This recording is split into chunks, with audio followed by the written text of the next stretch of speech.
welcome to our screencast. So I'm going to be introducing you to our Stage 1 Year 2 website.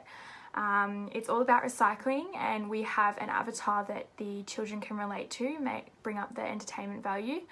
His name's Rico the Recycler, and the end goal of the website assessment, so to speak, is to create and develop an object that has been built with recycled objects around the classroom. The driving question of our website is, what can we do within our everyday lives to increase recycling and promote sustainability in an attempt to help the environment? Activity 2 is the material mind map, and they make use of the iPads and Poplet, which is an app that you can create a really colourful mind map, and they present their findings around the classroom in terms of materials, and they explain why they picked those materials and how they're going to use them in the development of their project. The assessment task, the students will be presenting their project that they developed, and they'll be doing this with the feedback from Activity 1 and Activity 3. They also need to ensure that all of their projects have been handed in through their Google Doc or to the teacher. That's also an aspect of their project, making sure that the teacher knows they are following along correctly with each activity. And then I'm going to be talking to you about the first activity, which looks at a recycling timeline and poster. For the first activity, we really wanted to focus on making recycling relatable for the kids. We started off by testing prior knowledge by asking the students to create a timeline using any recycling tips that they already knew. After this was completed, we provided many links that they could research more tips so they could add to this prior knowledge and hopefully begin to create a basic understanding. After the research was done, they were asked to create a poster in which could act as a visual guide to help the kids remember these tips. This is an example of something that could be taken home and put in the kitchen, or even just left at school in the classroom just to help kids remember. Now, looking at the marking rubric, in which showed which was a good mark and which wasn't,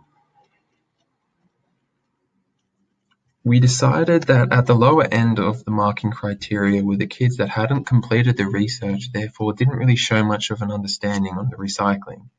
While at the other end of the extensive marking, we decided that it showed a deeper understanding with many tips on the timeline and the poster. Stage 3. This is a stage in the project-based learning assignment where the student gets to refine their designs for their recycled creation and collaborate with others. Students can see the benefit of peer support and encouragement, helping them to create more refined and creative work. In the start of Task 3, students gain inspiration from video links on the website. The student then comes up with a design sketch of their own. The student uploads their sketches to the class iPad so the whole class may view the work. Peers in the classroom then give positive feedback for each design. Students will be inspired to see where their designs may need work, developing their thinking and design skills. The aim of Activity 3 is to gain understanding of the many ways to upcycle, to know the importance of upcycling, its benefit to ourselves and the planet, working for a sustainable future. If the student completes this task to a high standard, they will gain an A as they show an outstanding understanding of upcycling and know what products can be upcycled.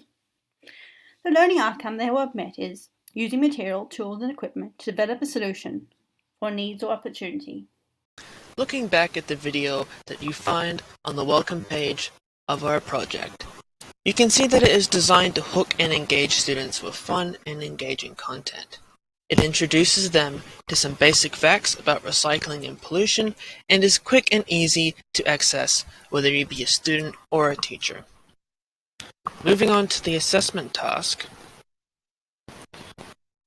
we can see that they are tasked with making a household appliance or a piece of art out of recycled objects. Ultimately, what they make is not too important, but what is important is that they do make it out of recyclable items. In addition to this, they will be required to make a 6 to 7 minute presentation showing off both their finished project and their finished activities, along with an explanation of what each taught them about recycling, and along with perhaps how they would be recycling in the future.